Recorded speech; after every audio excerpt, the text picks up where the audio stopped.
and welcome to Eternal Durdles. I'm your host, Zach Clark, and with me as always, Phil Bleckman. Phil, how's it going, man? Yo, what up, dude? So we got that announcement from Wizards about them no longer doing the MPL, which I'm kind of not surprised about. Dude, how many years have you tried to go pro? I mean, as a kid, I went hard on the whole GoPro thing. Like I feel like we all did, didn't we? I went very hard on the GoPro thing. Like I got banned from Magic because I was going hard on the GoPro thing, you know? Do you recall when there was a lot of desire for reform to the old pro play system of like acquiring a certain number of points to be like silver, gold, or platinum, and like how that wasn't working because everybody who was striving for that was essentially burning out because it just rewarded going to the more events, just grinding like crazy. Yeah, just grinding like crazy. And then they went with like the 6, like you get 6, the only count like your best 6 events, but then that also still incentivizes you to go to as many events as possible unless you had like 6 insane finishes. Yeah. Well, that's sort of the, so I want to real quick go through like the issues that I have with like each system and then kind of we can discuss each one on its merits and flaws, and then kind of guess what they're, because they said they're going to do something. It's just not going to be called the Pro Tour, which is I think what everybody just wants, just like go back to the Pro Tour system, which was very flawed still, but at least it had something going for it. Yeah, I think the marker that, at least from what I've gauged from people commenting on this announcement so far, is people just want there to be something to strive for. Yeah, it seems like the getting on the train and living the dream thing is going to happen for such an infinitesimal amount of like actual competitive players, but going to the events and having them actually mean something, I feel like is more like the stakes of an event. It's like if you go to a GP, you have like, obviously you want to spike the GP and win the whole thing and take, whatever the marginal prize amount is versus the amount of players that are going to be at that event. But it was also one of those things where it's like, I remember you would go to a GP and there were like markers for like how successful you were at that event. So it's like you have your day 2, your top 8, and then like whether or not you won. But knowing that it's like, if you make a top 8, that's like an accomplishment in itself, but also the fact that you get an invite to the PT, I remember was huge. I remember like that was just a huge thing to be like, I made it, Yeah. And that was something to strive for. I think the point that you're making here is there should be a path to recognition on some level. Be it the Pro Tour or the MPL, whatever they want to call it. The idea is that you want to, even as a legacy player, that I don't play very many like high-end events. I go to the occasional Grand Prix. I'll play a limited Grand Prix because I don't have to like really have anything. I don't really like playing standard ones because I have to like build a standard deck. But having something to go for, that like path to recognition amongst your peers, is like being like, oh, I'm good at this, good enough that like I'm recognized in some fashion, bring a trophy home, as it were, even if that trophy is just a big check for $10,000 or something like that, I think it's also a matter of being able to gauge like progress and where you stand within a series. Yeah. Because it's like you knew that if you had a season within which to try and get points to qualify for bigger events, it feels good to feel like you're good enough to play in like the larger events against tougher competition. But B, it also gives you a sense of like, it gives you that window of what you are striving for. It's like, it's everything that you just said. It makes me think that after the announcements of like no more like as much legacy support, like a couple years ago when they were just like, there's not going to be a GP every, 3 months or whatever for legacy, and SCG dropped legacy and all of that. They didn't drop it, but they made it significantly fewer events, right? Yeah. And so now there's like 2 GPs a year, one of which is in the States, one of which is not in the States. And maybe there's like a third, give or take, but it kind of opened the door for other TOs to like kind of step up and do legacy events that then got caught by COVID. Yeah. And it makes me wonder that for at least legacy players who are by demo older, right? The average legacy player, when I looked up the data of like what the average Magic player is for people who play legacy, the average age is 28. So obviously, like, it's the older demo for Magic players. Yeah. And I wonder if that would make it more conducive for TOs to like organize with each other to create a series that can qualify for a larger event that everybody pulls into. So essentially like making the PT equivalent for specifically legacy. And I wonder what it would take from a player basis standard like us for TOs to feel incentivized enough to do so. Like I know there's the Missouri tournament that was coming, that's been pushed back to March now, but that was like the big 40K event where people will put down, what was the entry for that? Like two hundo or something like that? Yeah, it was not cheap for sure. I'm forgetting what the entry is, but obviously minimal sum of money for sure. Way more than the $60 GPs or whatever GPs climbed up to, right? Maybe 80 or something like that was. And let's not forget, like, it's a legacy event and there aren't a lot of them. So that means we're getting the maximum amount of people into one space, which means that it's got to be somewhat centrally located, but like many people are going to be paying money to travel, you know? Yeah, so essentially like a good example is like the Legacy Pit event that's coming up in September, right? That sold out 300 seats at $100 a pop in like a week. Yeah. And then they added an additional 100 seats and that sold out.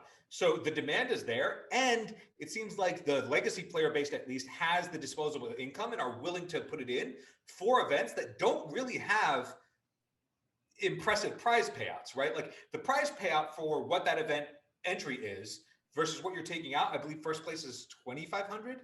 We'll have to don't quote me on this, listeners, on like what that payout is, but I believe it's somewhere in that range, which is like infinitesimally small compared to like what they're taking in terms of event entries, because they have to pay for staffing and event, like the convention hall itself. Like there's expenses, but like it's a lot of money that's not going into the prize pool, right? But players are still there and they still have a wait list and people who want to play in it. So if that essentially, rather than people playing for the prize payout, if they were playing for the big prize at an event like that, were an entry into a larger event that is scaled nationally, I guess, that does have a big prize payout, it's like, okay, well, one person will win that prize payout, but it's something to strive for, and people will actually want to travel to those events, and then you don't have to make it so, you know, you have one event and it's 300 people, and then everybody beyond that isn't going to get to play, because the demand is obviously there. Well, I think you're getting ahead of the cart before the horse, right? So let's talk about why what we have now and what we've had before didn't work, and Sure. sort of what we could extrapolate from that, where we think that Wizards might be going. So first, I'm a cart before the horse guy, man. Come on. Yeah. Oh well, of course. The Crow and horse even. First we had the ELO system, which allowed you to it was like chess, which allowed you to play other players at events and in a tournament, and it had a K rating, which was basically the plus or minus amount your rating could go up per match. So, you know, like a local LGS would run like an 8K event, and, you know, over the course of a match, depending on the disparity of the two players and their ratings, you could gain or lose 8 points, and it would go like a Pro Tour qualifier might be 16, a Grand Prix might be 32, Pro Tour 64. You know, basically, this is the same thing that chess uses. Yeah, I mean, you can actually still go and check what your ELO was via the ELO project. That site is still it's still there. But I remember the reason that one didn't work, or the reason why they moved away from it, was because it was incentivizing players at the top to not play in events. Yeah, that's the worst. That's ELO. Easily the dumbest reason to have that thing, is because once you get on the gravy train, you'd get to a certain ranking. Once you got like to the top 50 players or whatever, you'd be disincentivized from going to the Pro Tour a Grand Prix, because like a bad Grand Prix could knock you out of contention for the Pro Tour, which is kind of not what you want from your best players. You want them to be at the big level events. You don't want some guy grinding away at local players like to get to like the Pro Tour, and then not showing up to like a Grand Prix or whatever to continue to promote the game. You know, when your best players aren't playing uh, at that level just so they can make the pro tour, that's a bad look, right? Yeah, it makes me wonder if the way to go about it was to not have the ELOs be locked. Like I feel like the ELO ratings are a really valuable tool to be using to like gauge where you stand amongst the top players. But rather than price it into where it's steady and then if you don't play, it just stays static, that uh, they introduce something rather than it being like if you Like a are in the decay or top, something. whatever, Yeah. it's more like hit a certain threshold of points and then over time or something if you don't play in an event like you lose some number of points. I don't know, maybe that like would cause people to incentivize to burn out, but I feel like there could have been something that would have been viable using that system that wasn't explored enough to make it so that you could still see what your ELO was. Because I mean, how is that not the most accurate way to keep like up to date rankings? There's a couple problems. So aside from the disincentivization to play, which is obviously huge, there's a couple other problems with the ELO system. One, you get local grinders like basically colluding with their TOs and with other players, and basically they're like siphoning off prizes to like get, because every single match technically counts.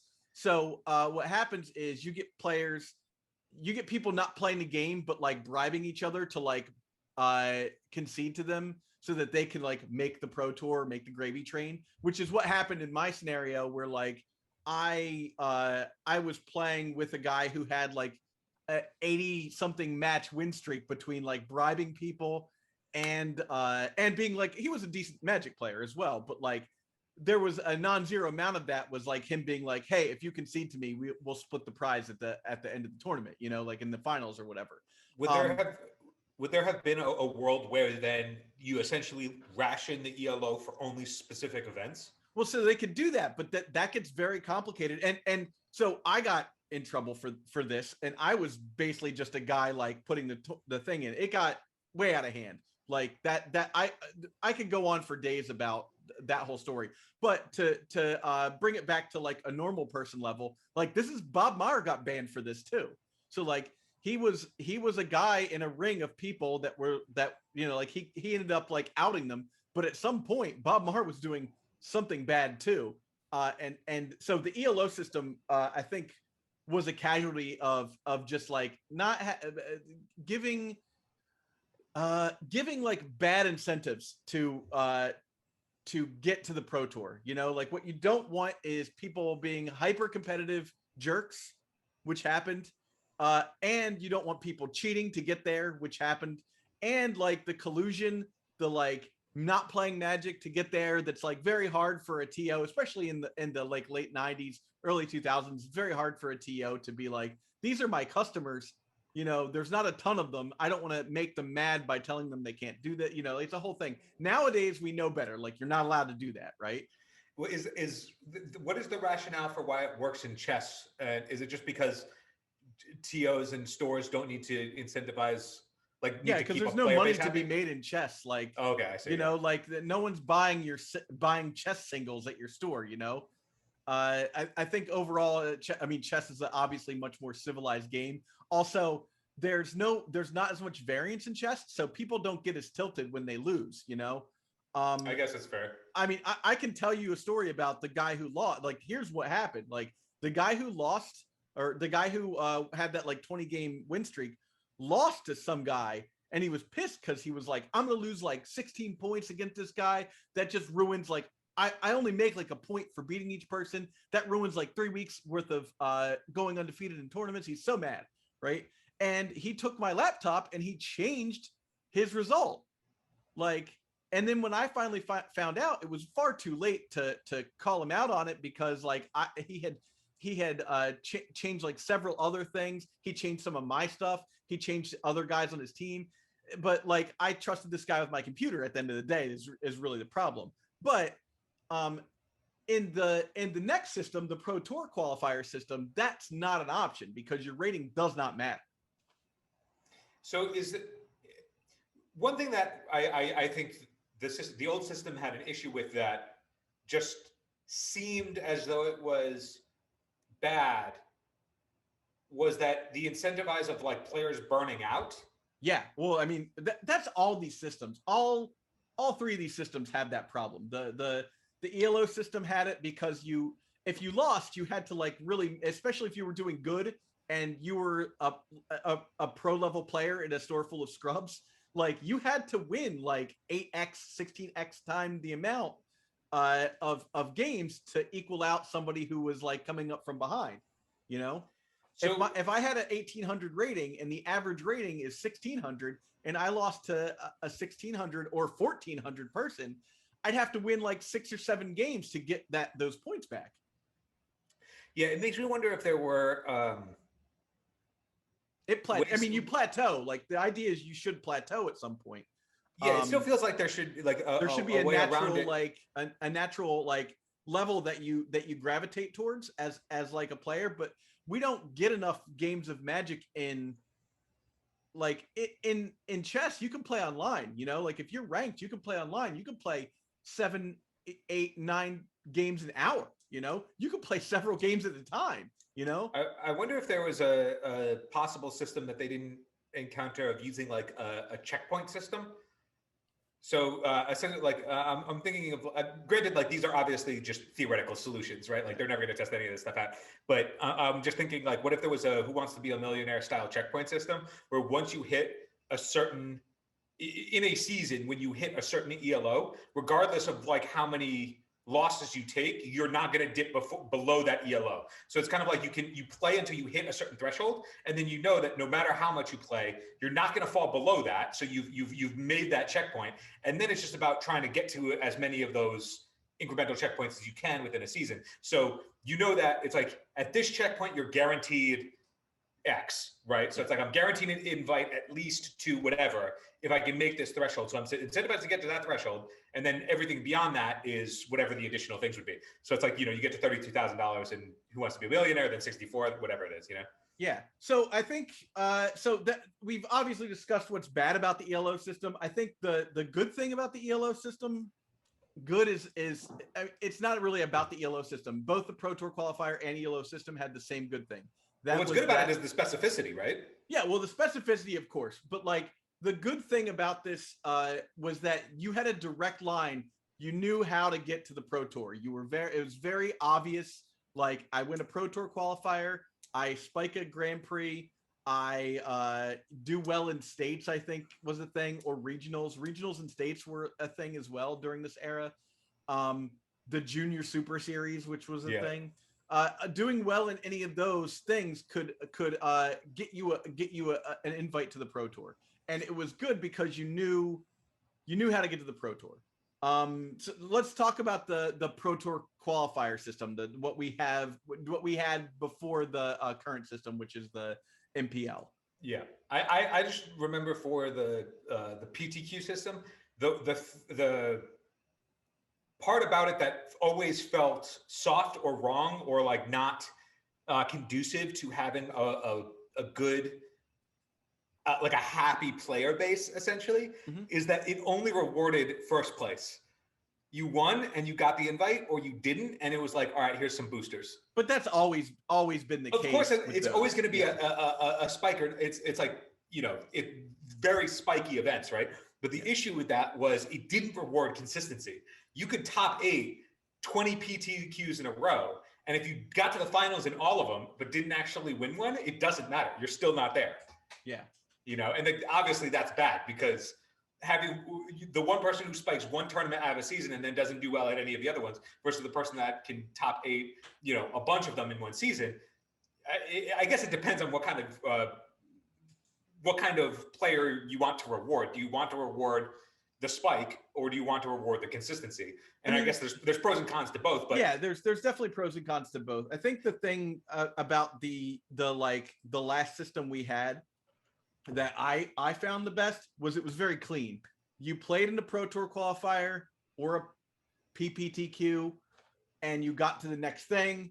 You did that, and then that got you to the Pro Tour. Or you did very well in a Grand Prix, and bam, you're there, right? And that's like they populated the Pro Tour that way, and then whoever did well at the last Pro Tour also got an invite, right? So it was easy enough to figure out how to get to the Pro Tour, and for the most part, consistently good play could get you there. Is there a world where having essentially like is there a world where it would be easier to just have nationals as opposed to like the world stage to like prevent burnout? They Because it's did like, that, and yeah, I know that there were nationals, but like if there was a system that instead of having uh like Grand Prix took place all over the world, right? yeah, And you would fly to wherever you could, but I wonder if there was a way to do like a continental basis so that there, like, as a way to prevent burnout, you wouldn't necessarily be like, well, I need to go travel from the States to the Netherlands because I have to play in this event. Otherwise, I'm going to miss out on my spot. If they did like essentially like continental qualifications as opposed to just everything counts the same and all matters and you can go anywhere. I get that like disincentivizes like the point of travel and enjoying different places. yeah. But from a structure, if burnout is the issue on that system, I wonder if they even considered doing a system that confined you to where you would be able to like essentially play in events to earn those types of points based on a region. And you could be then in any region that you want, right? If you're like, Yeah, I want to be for this season in this region. I think that's not ideal for so many reasons, because you get people who move. You get people who prefer not to play in X area. There's all sorts of weird reasons they don't like a venue. Stuff like that. Like that just becomes an issue. One thing I'll say about the ELO system that we didn't have in the Pro Tour qualifier system was independent vendors running events. Because I remember in Philly, Gray Matter conventions did all of the Pro Tour qualifiers. So you'd go to Race Street, to the hotel on Race Street, and you'd play in a Pro Tour qualifier, and that was ran by Gray Matter conventions. Not WOTC. It was like they basically were like, okay, you get X people, and you can run this Pro Tour qualifier.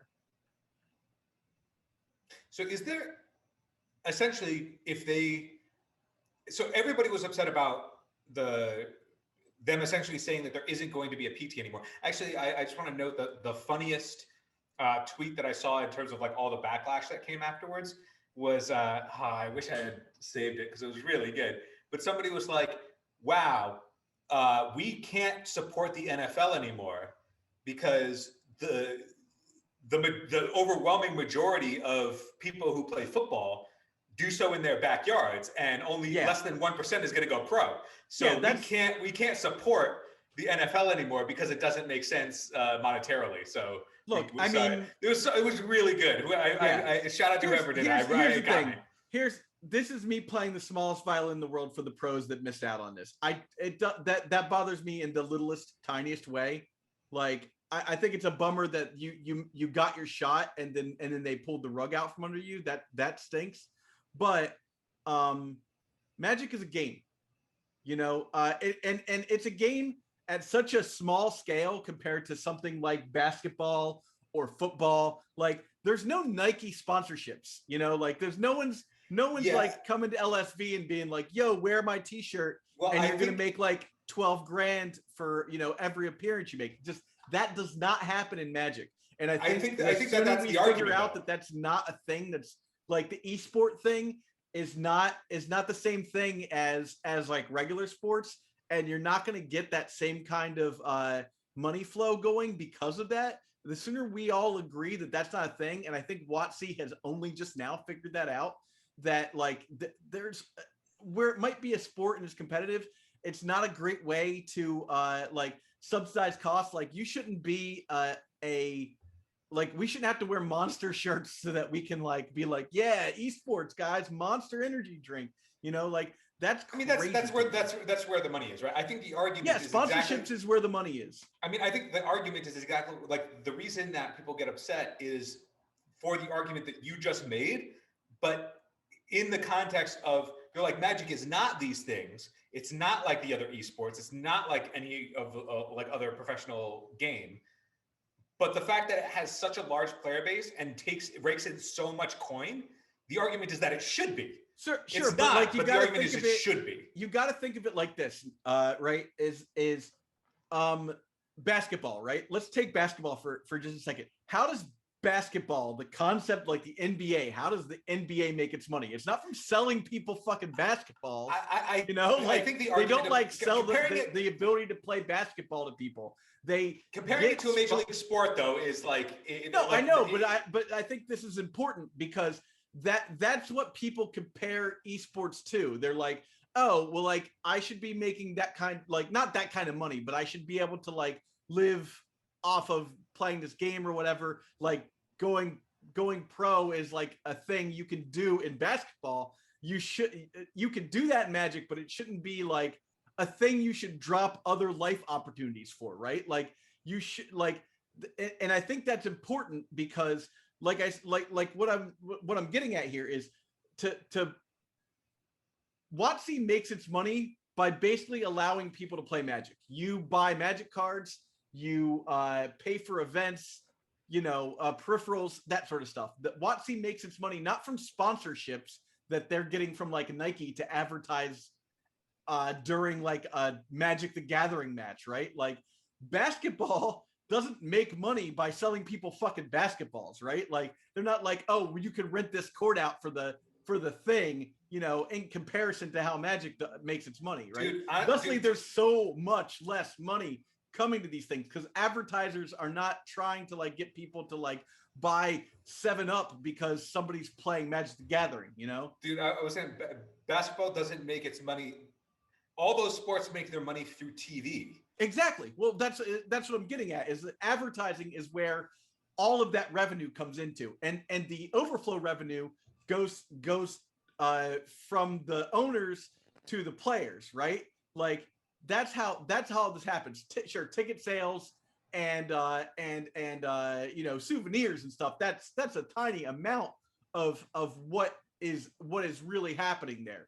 Really, it's about culture. It's about getting people to buy things that aren't necessarily related to basketball, right? Like you don't drink Pepsi while you're playing basketball unless you're a psychopath, maybe you drink Gatorade or something like that. But like, you know what I'm saying? Like wearing like Air Jordans is not part and parcel of how you play basketball. You could buy a pair, sure, but like for Magic, the Magic makes most of its money by selling Magic cards to people, and supporting that thing through that, So there's less money there to create this culture to create pros, to create people who want to dedicate their life to playing this game in the public eye, There's something to be said though. It's like comparing this to esports.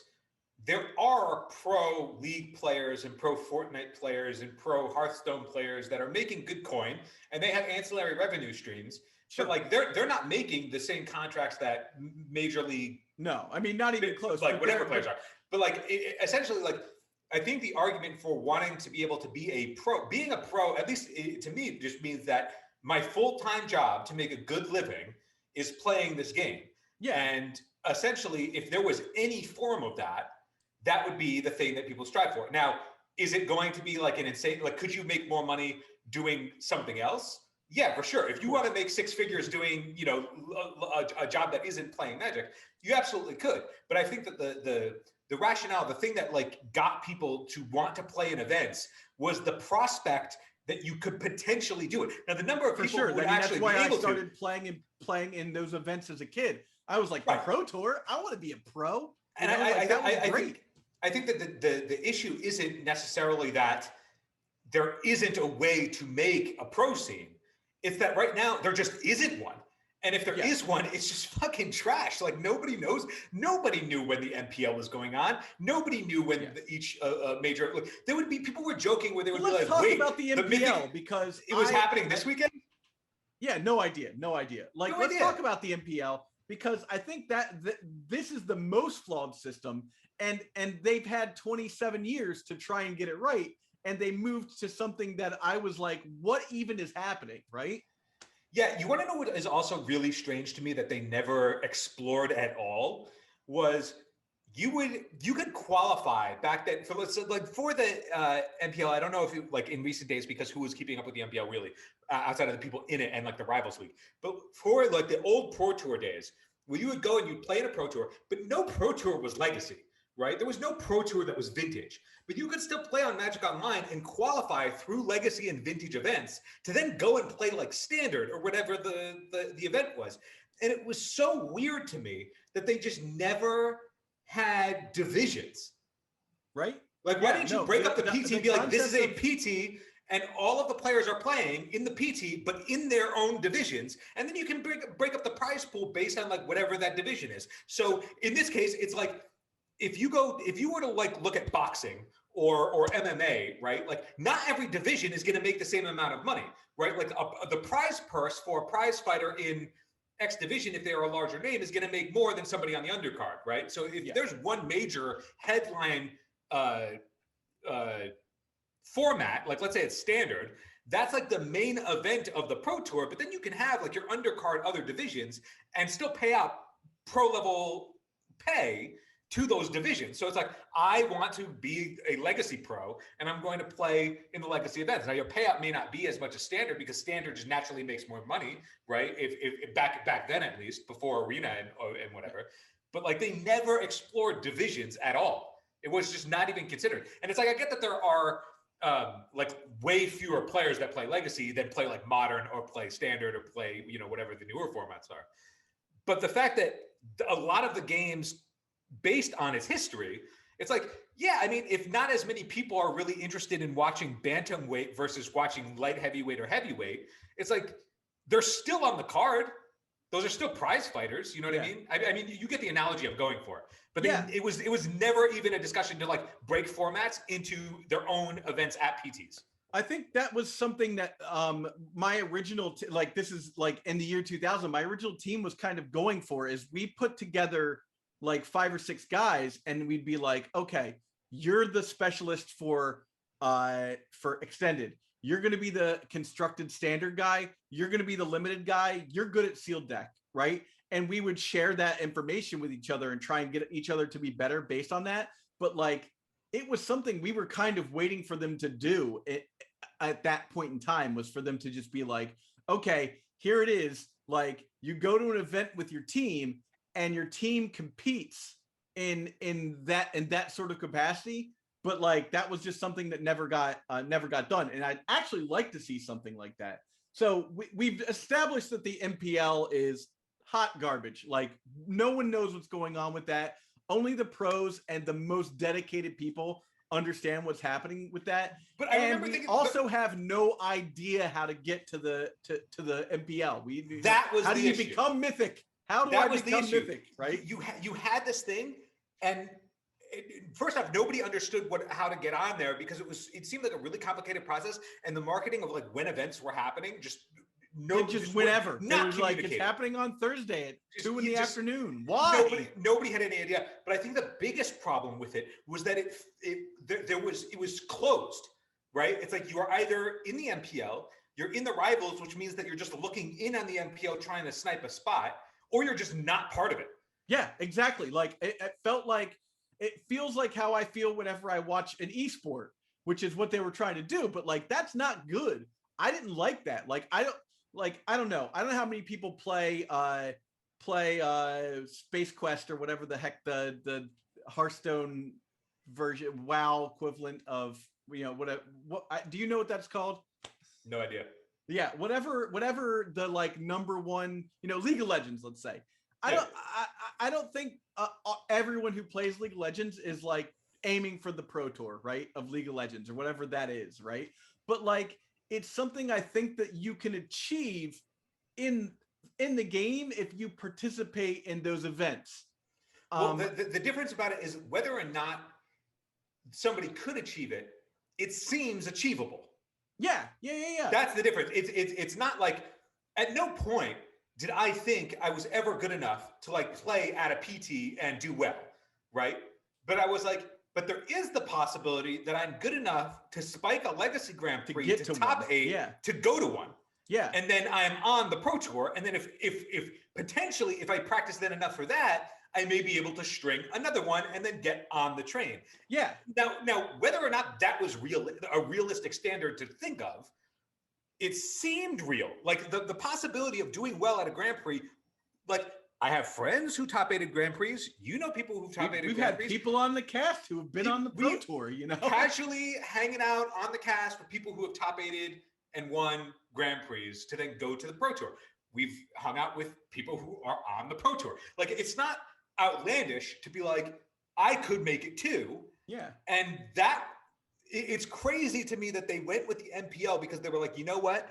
We're just going to make an insane prize structure. Like, the best time to be a Magic player was specifically and exactly Andrea Mengucci when he won $250,000 playing the dopiest fucking format that there ever was, which was just like tap out every turn and hope you get there, right? I get that I'm simplifying it, but it's like you played standard on Arena and they were just like, we really need a big prize pool to push this thing. Right place, right time, cards fall your way. You make more money than anybody has ever made in the history of Magic ever, combined. Combined. That's the craziest part. Like, he made more money than Finkel ever made. He made in that one event where they just spewed money and got nothing out of it. He made more money than if you had won, 7 PTs. He won more money than, because at the time the PTs were $40K for the winner, right? Yeah. So he made equivalent to Kai Booth's career's worth of PT wins in one event in a format that wasn't all that challenging. No. Well, here's also, it's just, there's a lot wrong with that. So I think what Wizards has figured out from this is that, so they did that to incentivize Arena play, right? Like, that's the only thing I can think of is like, you should play Arena a ton and you'll get to get on the MPL somehow, right? And I assume that worked to some capacity, but I think they realized that they don't have to give out that much to get people to play Arena, especially during a pandemic when it's really the only way to play Magic. And now that they've got it on mobile, I can pop it on my phone. You can play it on your Mac, you can play it on your laptop, you can play it on your PC. Magic you can do at any point in time that you want to now. And people are all about just like, hey, I'll just, I'm down to just play Magic, right? I'm just going to pop in real fast. I'm going to play on the toilet, so being able to do that, I think WOTC quickly realized that they're spending too much money in the wrong direction, right? Giving a bunch of money to pro players didn't inspire anybody to play more Magic. Well, okay, so what do you think is the correct way to go about making a pro? So do you think to qualify to be a pro that it's hitting a certain level, a la like gold or platinum, then making appearance fees at events and going through about it that way, so you get a certain threshold of money by going to the events and then also whatever your winnings are? Or do you think the correct way to go about it is to do what they did for, I think, like a year or two, where a select group of players were getting just a yearly contract of a base salary, and then any winnings that they got going to events, but they made whatever the reason the baseline salary was. Yeah. And so, but they only got that for whatever. Like, if you were like platinum level or something. Do you think like it should be you do well enough in a season, you earn a contract that lasts however long, and then you like have to win it again or continue to like perform the same way that you would do in like sports, where it's like, okay, you're signed. I mean, granted, it's like on teams, but it's like you're signed for X years and you're a pro for X years, and then you'll get re-signed if the team wants to keep you, or you're just out, right? You just don't have a contract anymore and you don't play that season. I think so. It's tough, right? So there's a lot that goes that has to go into this to make it work. I think what you really need is like sports teams. They need to be somewhat regional. You need to have several people and they need to represent an area, right? Like the New York, Spell Wizards, the Philadelphia. So you're just saying You're saying break it up guys. into divisions the same way that sports do. I think, Regional yeah, divisions. I think so. Look at baseball, right? You play people outside of your division, and you play a lot of matches, right? I don't know that that's the exact way you want to go, but you're gonna play everybody, right? In a season, you'll play everybody, and I think you need to travel to do that. I think you need to be face to face. They need to put you in front of somebody, and they need to make it like Saturday night. Here's what's happening at Magic the Gathering. We're doing LSV versus John Finkel, and they make that a rivalry, right? The Denver versus New York or whatever, like, ooh, it's happening.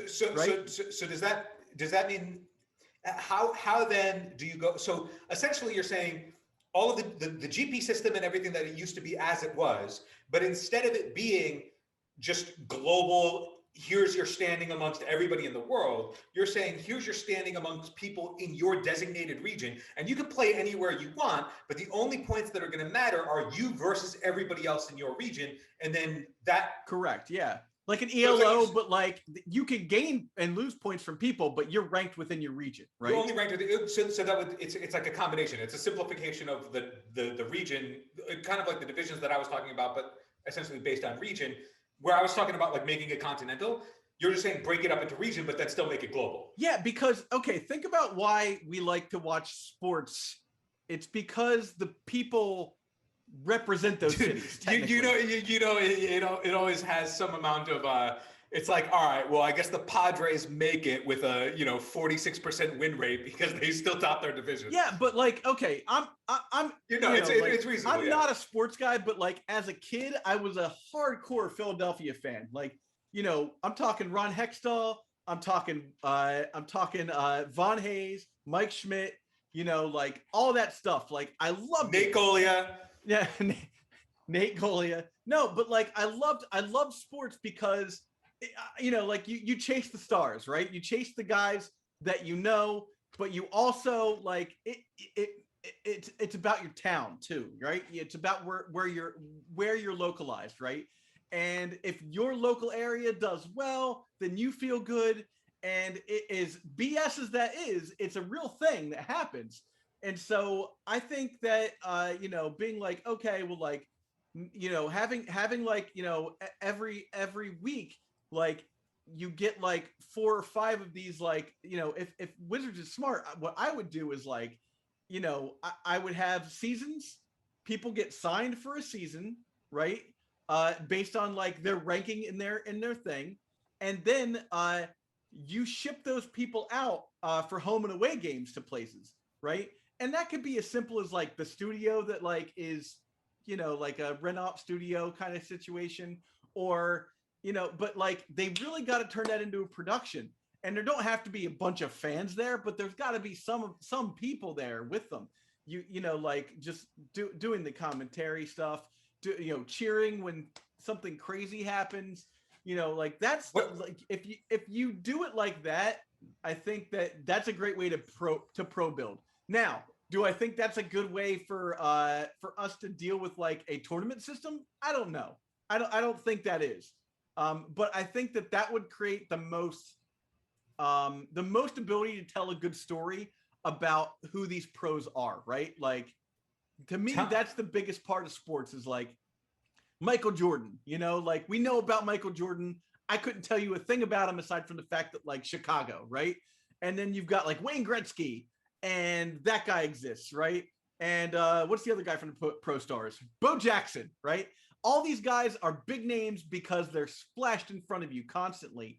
And you know that their team is playing the other guy's team. And obviously none of those 3 guys that I mentioned exist in the same sport. But I guess Bo Jackson, technically Michael Jordan existed in the same sport for a hot minute.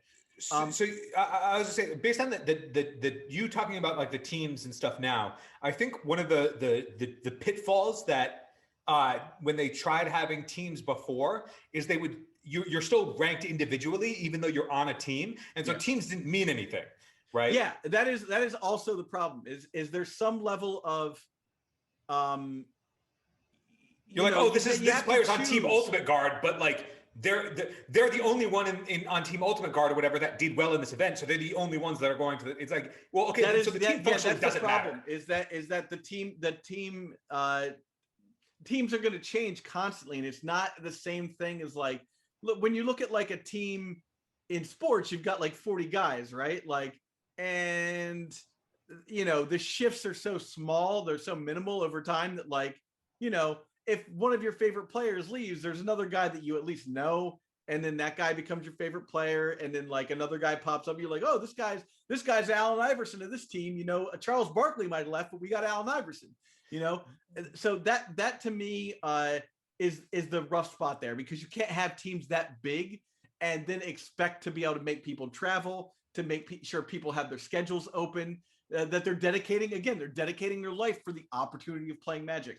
And I don't think it's not feasible at that scale. So they have to figure out a way to make choosing the teams mean something, and the players again, it's like weird, because like Magic has so much variance. It's not like basketball where, like, you know, a good player is going to continue to be a good player constantly because, you know, of his skill at the game. Like, there are people who were good just one time in Magic and then like bottom out after that, you know? So if the issue was burnout before for players on a lot of these systems, and that's bad, I guess, but like, isn't the idea that if you're pro and you want to play, like, is the argument for it's too taxing and we burn out, like, irrelevant? If like let's say, look, if it becomes a job, I'm sorry that you're burned out.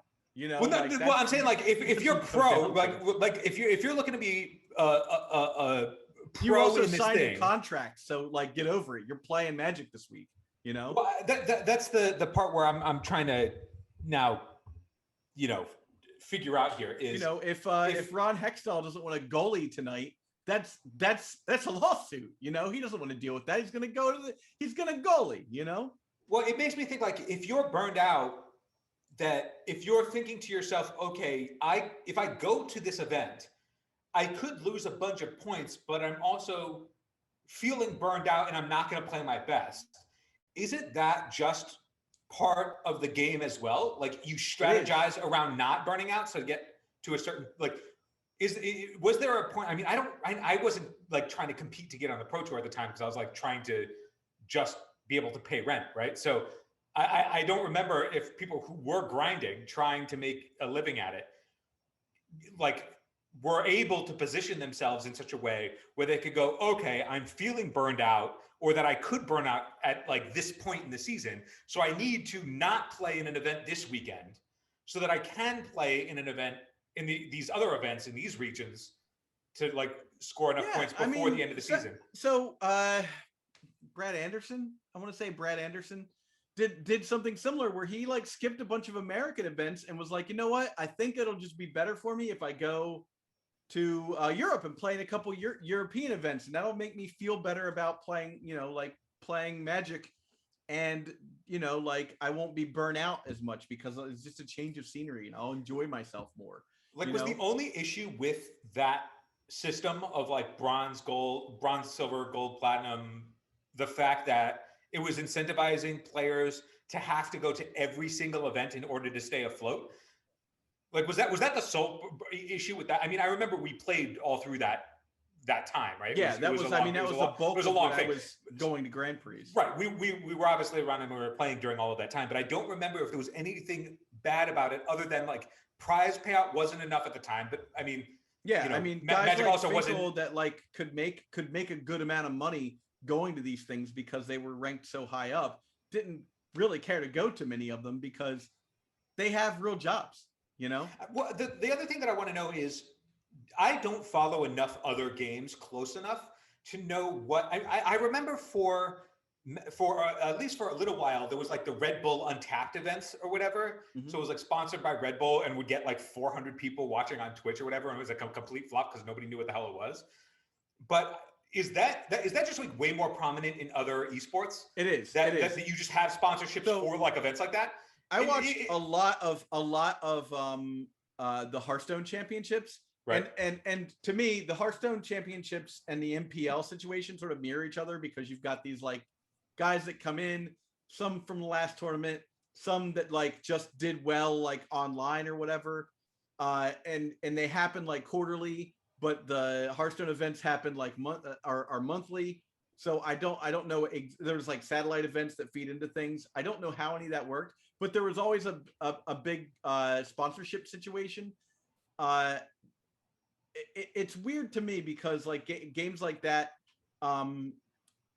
it was always about like all of the games. So like there's the Hearthstone championship, but then like also there was Heroes of the Storm championship was like happening like either at like BlizzCon or the same event like afterwards or something like that. And there would always be like, sponsored by, whatever.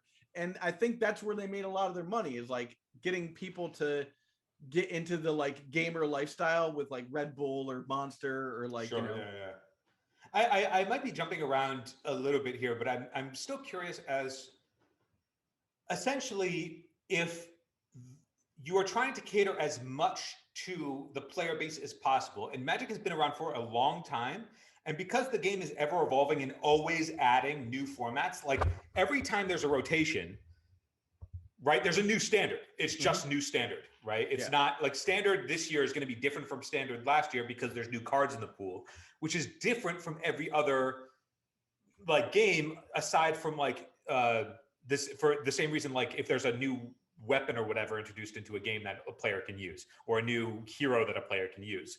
And it makes me think that the way to actually get every part of your player base in a game like Magic invested is to give them the part of Magic that they care about, an elite status. So it goes back to the division thing.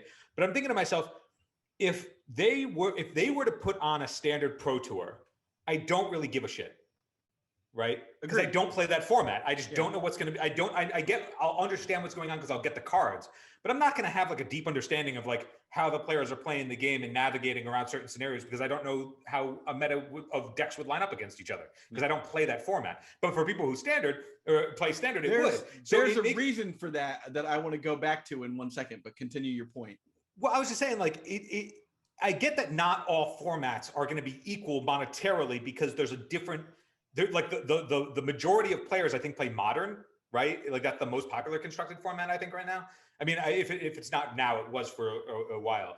But it's like, okay, even if the prize payout is going to vary from format to format for like the professional level events, it still strikes me as just that's the way you should go about it, so that no matter where your player base is, like wherever they're ingratiated, right? Like you and I are pretty much only Legacy players, and Legacy is still a format that they curate, right? Yeah. They still care. They still do the ban list, right? But well, they curate it in like the ban list stuff. It's not like they curate pre-modern, right? No. There's no ban list for any of like the like old school or anything like that, right? And it's because those formats are more niche, and that's totally fine. But it's not a big enough player base for them to curate that format in a way where that events are sanctioned, essentially, right?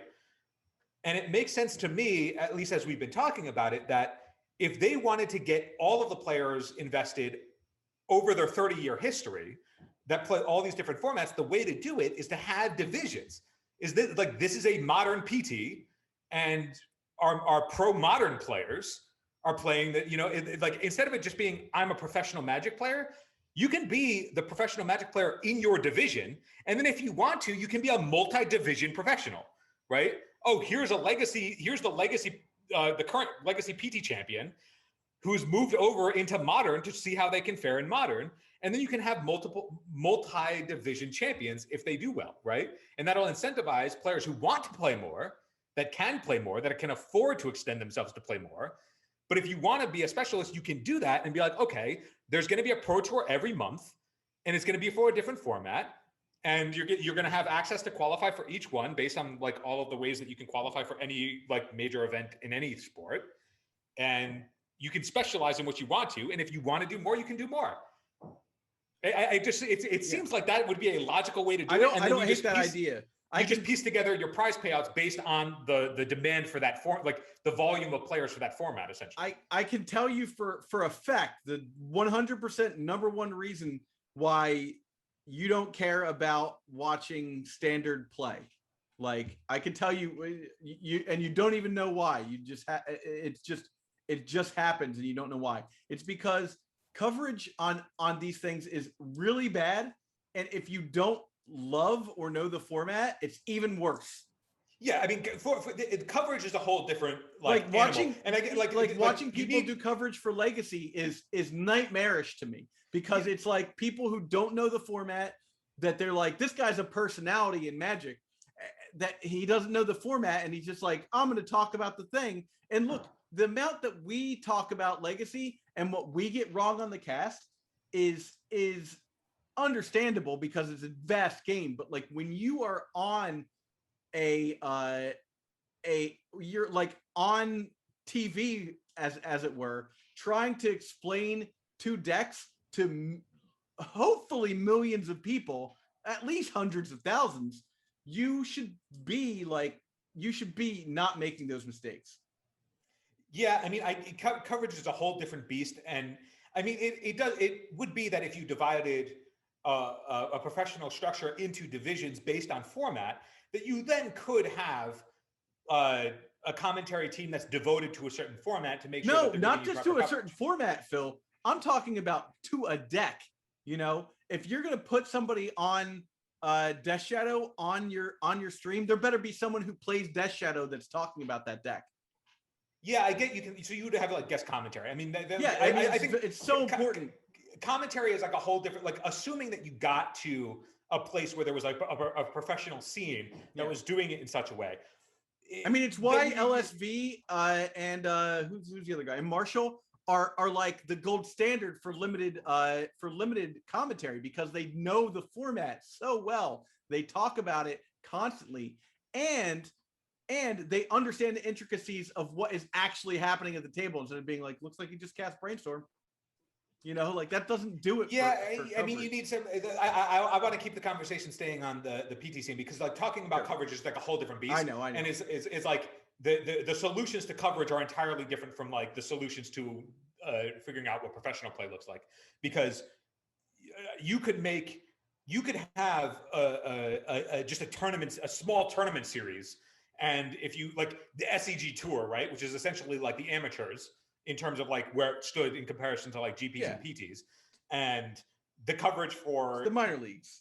It's the minor leagues, but like people will enjoy watching it more if it has better coverage. That's a different, like entertainment value and enjoyment of watching it is going to be different from like an actual professional level play. Like if I'm watching baseball and it's like I care about like a certain team, there may be another team that has better commentary that I enjoy watching, but I'm not as invested in because I'm a Mets fan or whatever. I know a guy who used to bet on Little League games, so Sure.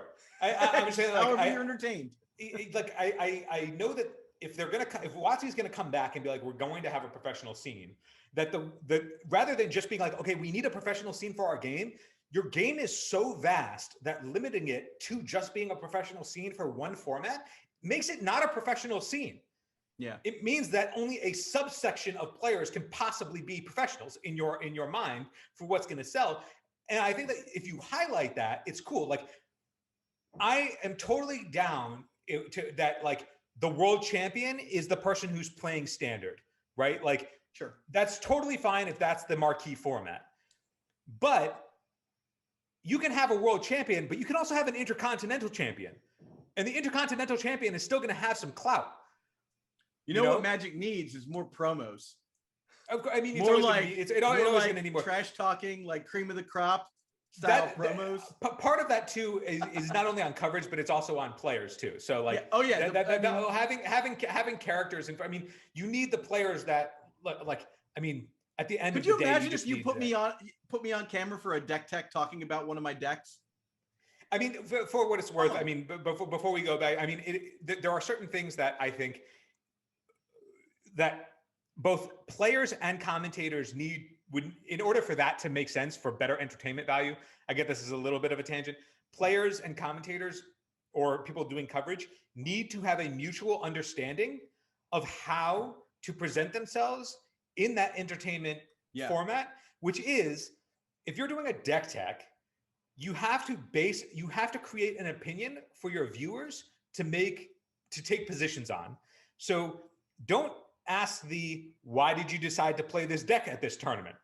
That's a boring question. Nobody gives a fuck. Yeah. The question you need to ask is, a horrible person for playing Doomsday? You phrase it in a way that doesn't sound obvious, but you go, did you play this deck because you felt like you could beat up the aggro players? Yeah.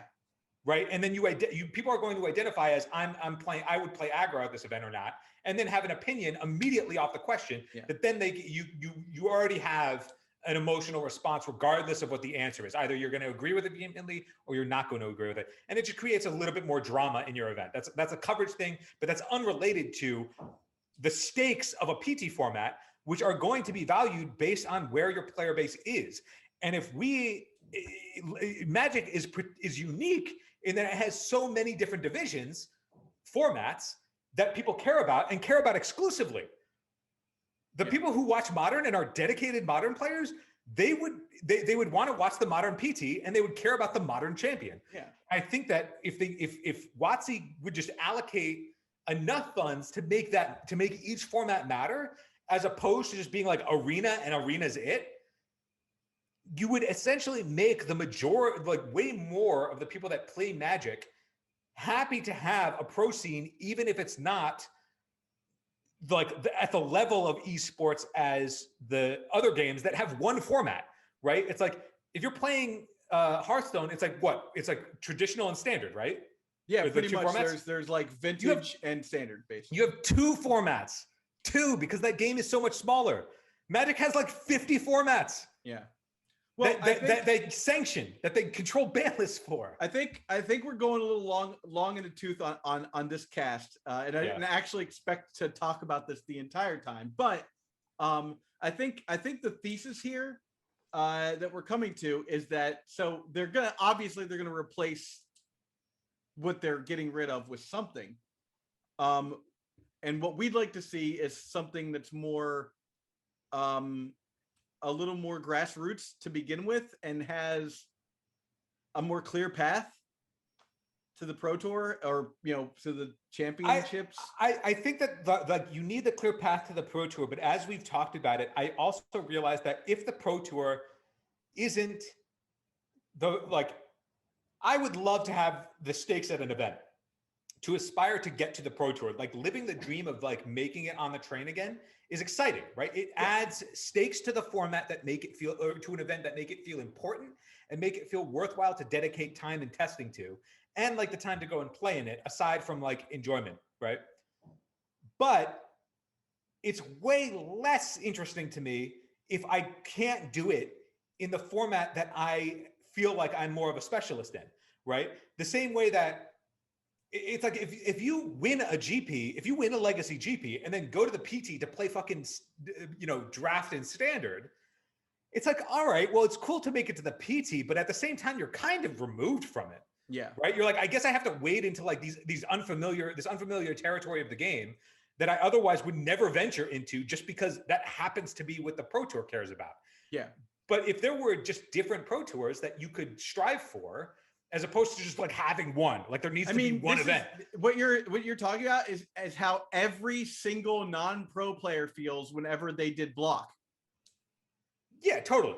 You're right? Like, why do I care at all about this? It meant nothing to the price of the cards either. Like, no SEG didn't care. The trick that would matter too now for like why it would make sense to do like division or format based professional level events is because now their biggest money-making capacity in terms of printing cards is reprints in all these different things, right? Like how many times have they reprinted Brainstorm now? They just printed all these old border cards, retro cards of like eternal playables, right? Yeah. If you want to sell those cards, if you want to make those cards matter for people, it's like, hey, person who never played Modern or Legacy, here's the PT format that you are available to play for. And now like if you want to sell more cards, there's reason to get those cards other than just being a degenerate like us that plays the Eternal formats because we played it forever. Yeah. Well, okay. So I'm going to get into final word here. For my druthers, what I would like to see is, have you ever seen the movie The Wizard? I don't think I have, just because it's about playing Nintendo. It's this kid is the Nintendo Championships. I think every end, like the last game at a Magic event, should be as cool as that scene in The Wizard. I'm gonna have you watch it. You're gonna see what I'm talking about. But like that, like kind of pomp and circumstance that's going on, you just felt it. That whole movie at the very end, when they got up to that thing and they had to play Mario 3 to end it off. I think that every single Pro Tour event should end the way that ended. Yeah, you made me. I mean, I don't know the scene, but you made me think of when they did just like infuse a shit ton of money in those arena events, right? So they put all that money into arena events, and then there was like the big stage and like all the lights and like the confetti, and there was like pyro and theme songs. It's exactly and, like, all what it was like. But I feel like a Less Than Jake concert. You want to know why that when I remember watching that, not really understanding the event, but I remember it was like the cool thing at the time because it was like unexplored territory. And I remember the coverage team was just as surprised at like all the pomp and circumstance. How nice it was. Yeah. Well, but the thing is, I remember watching it and being like, this feels disconnected because the coverage versus the production value is disconnected. Yeah. In terms of, they're like, oh wow, this is actually nice. Real. This feels like over the and it was so disconnected because they were like, oh wow, we actually have this now. Yeah. And it just felt so like out of place. But I mean, there is a call for them to point out how nice it is because that's part of the situation. No, I get it, but at the same time, it's like undercutting. It's like, oh, now we have this, as opposed to just being like, yeah, this is how the game is. Yeah. And I just remember it was around the same time that I remember watching the Fortnite like championships where like the one kid won like $3 million for winning the whole event. It was like in a stadium or whatever, and people were like cheering, like watching, like crazy. down. But it's like at the same time, it's like that event. There wasn't like any irony in the production of that event. No. You know, like they were like, this is like legit. Like all what we're doing. Are legit. These are world-class professionals competing at the highest level for these types of prize pool against the best other competitors in this game. Yeah, whereas, it didn't take place inside of a hollowed out Walmart. You know, it didn't feel like this random exhibition that, you know, Magic was now like wandering into. It was like, no, this is like legitimately a quality professional event, and it was earnest, right? And I think that you could. I'm now just convinced. I'll be curious to see what the responses to this episode, like the feedback from this episode, is on like what other people have thought about since this announcement of the PT. Because I'm very convinced now that like the way to go about it is this like professional level by division, by format. But we'll see. Let us know what you think. I'm curious to hear thoughts because obviously who knows what they're going to come up with and what they decide to do, if anything. But yeah. All right. That I think that's it for us. I want to again thank all of our Patreon supporters. We're chatting it up with you guys in the Discord to get some ideas for the cast. This came from one of our supporters, so thanks for that. And you know, you can support us at patreon.com/eternaldurdles. And that's it for us this week. Have a good one, everybody.